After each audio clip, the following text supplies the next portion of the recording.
Okay mga kababayan, Chris Ulo po at welcome back po ulit dito sa ating YouTube channel. Okay ito mga kababayan, pag-usapan ho natin itong missing sa Bungero at yung mga taong allegedly sabi, di umano allegedly di umano sabi, may mga kinalaman daw dyan sa missing sa Bungero, ha? At pag-usapan din ho natin, sabihin ba natin controversial na ano kasi ito pagka pinag-uusapan ho yung mataas na survey sa pagka-presidente sa 2028, ito ho yung lumalabas. At itong taong ito, wala kasing kulay ito may mga taga-subaybay ito, may mga nagmamahal, may mga follower ho ito na dilaw, kakamping, loyalista, DD shit, di ba? Wala iba, palakpakan natin. Senador Rapi Tulfo.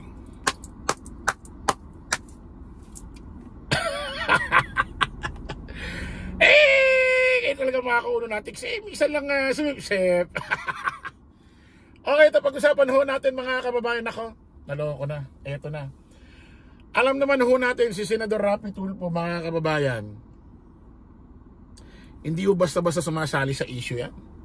Parang yung alam niya usaping politika, yung parang sira-siraan, hindi ko sumasali basta-basta dito yan. O kita nyo sa impeachment trial, usaping impeachment kay BP Sara, hindi ho basta-basta nagko-komento yan, sumasali or nagbibigay ng kahit anong komento. Wala, hindi basta-basta umi-epal yan, diba? Pero nung nakaraan, bigla na lang ho siya gumawa ng video na kung saan sabi niya, itong si BP Inday, itong impeachment trial kay BP Inday Sara Duterte, gustong-gusto niyang matuloy para maproteksyonan, para mapatunayan daw ni BP Inday Sara Duterte na wala siyang kasalanan dito. O, para kay BP Inday Sara din daw to. Kumbaga, parang ang dating pinoproteksyonan niya si BP Inday Sara Duterte. Kaya gustong-gusto niya raw matuloy itong impeachment trial. O, di ba? Senador Rapi Tulfo, I like your style. Parang taka lang ang putik. O ito mga kababayan. Pero sa totoo lang mga kababayan, wala pang impeachment trial. Buo pa ang unit team. Although may mga nagbabakbaka na, buo pa ang unit team. Hindi pa nabibisto si BP Inday Sara Duterte sa mga ginagawang panguuto kay Pangulong Bongbong Marcos.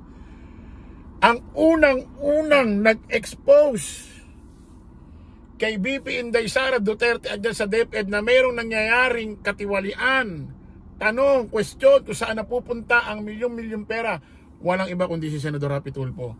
Baka nakakalimutan nyo, siya ang nag-expose sa Senado na kung saan meron libo-libong ghost beneficiary sa DepEd na kung saan milyon-milyon ang inilalabas ng DepEd na pera, pero hindi napupunta sa mga legit na beneficiaries, ghost beneficiaries, at milyon-milyon yan. Naalala nyo, pinatawag po si BP Inday Sara Duterte sa Senado ni Senador Rapi Tulfo, may sipabok nung gagang yun. Ni BP Inday Sara Duterte. May sipabok nun. Di ba?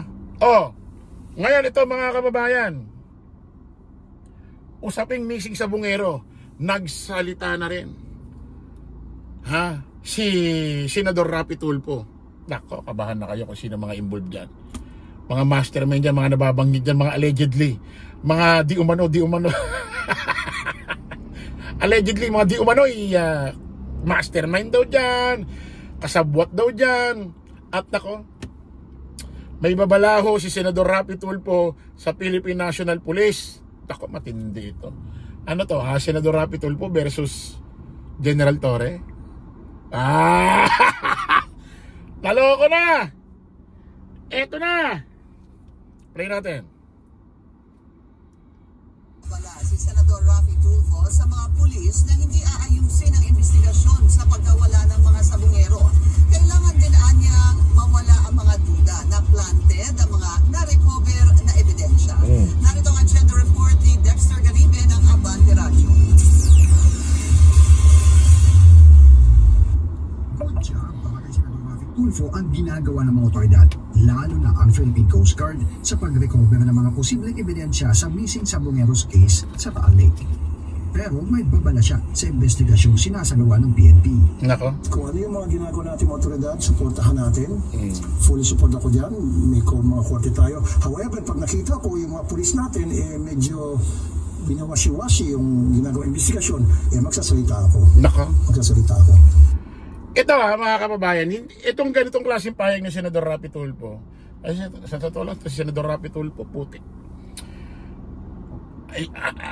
Alam mo yon, although hindi ko siya kilalang personal, pero nakikita ko to kung paano siya dumiskarte magsalita sa mga issue. Kasi dati talagang putik. O sa episode lang yata ng Rapi Tulfo in action, baka libo na napanood ko dyan.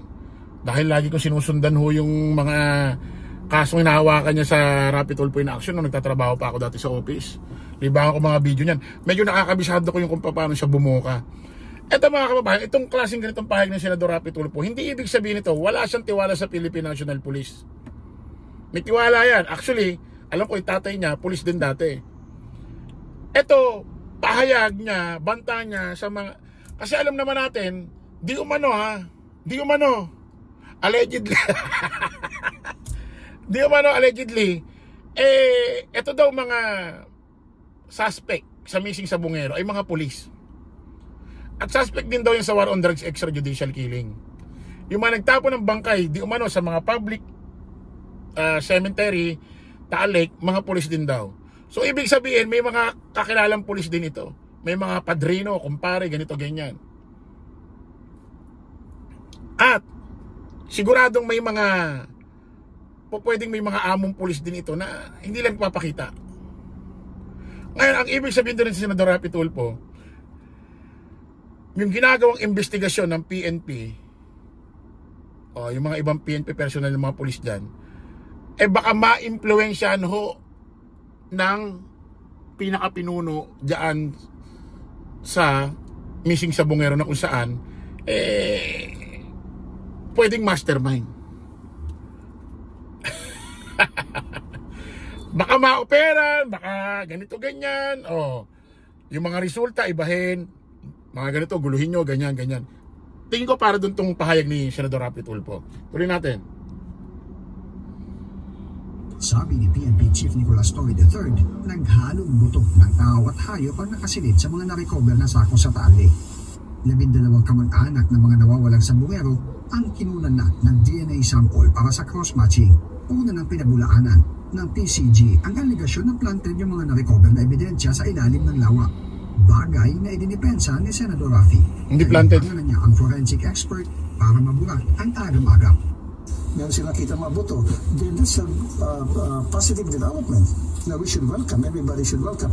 But it has to be investigated by the forensic experts, thoroughly investigated kung talagang magmamatch talaga yung... Tinawag naman ni dating Pangulo Rodrigo Duterte ng isang kalokohan ang teorya ng DOJ na konektado sa kanyang... Ayan mga kababayan ha. According dito kay Senador Rapi Tulfo, tiwala siya sa Philippine National Police. Ha?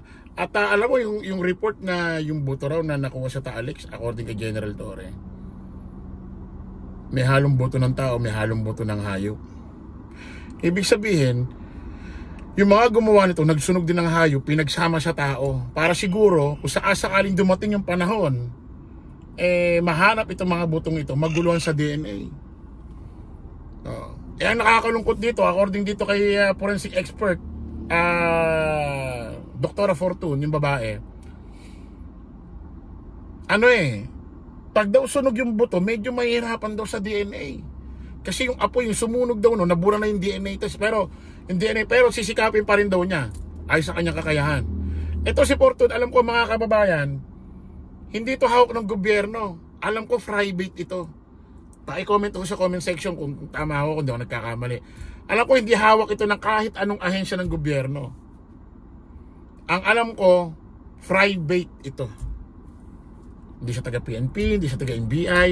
Although ang alam ko, ang NBI, meron ding ito Alam ko meron din silang forensic expert nag-aano ng DNA. Pero siguro, hindi ko alam bakit pinagkatiwala nila kay kay Dr. Fortune, para siguro hindi na mabahiran ng chismis, mabahiran ng kung anong paratang. Kasi pag NBI, baka sabihin ganito ganyan, hocus pocus, kasi sa gobyerno. Siguro mas pinili nila rito kay Dr. Fortune, kasi private ito, privado ho ito, mga kababayan. O sa madalit salita, may tiwala naman si Senador Rafi Tulfo sa PNP, especially kay General Torre. Kaso may pahayag siya sa mga pulis na po pwedeng magpadala sa pera, bayad, no? Yung po pwedeng magpabuyo kung sino man kukontak sa kanilang, halimbawa kung sino man ang mastermind dyan, di ba? Lalo na kung mapera ang mastermind, di ba?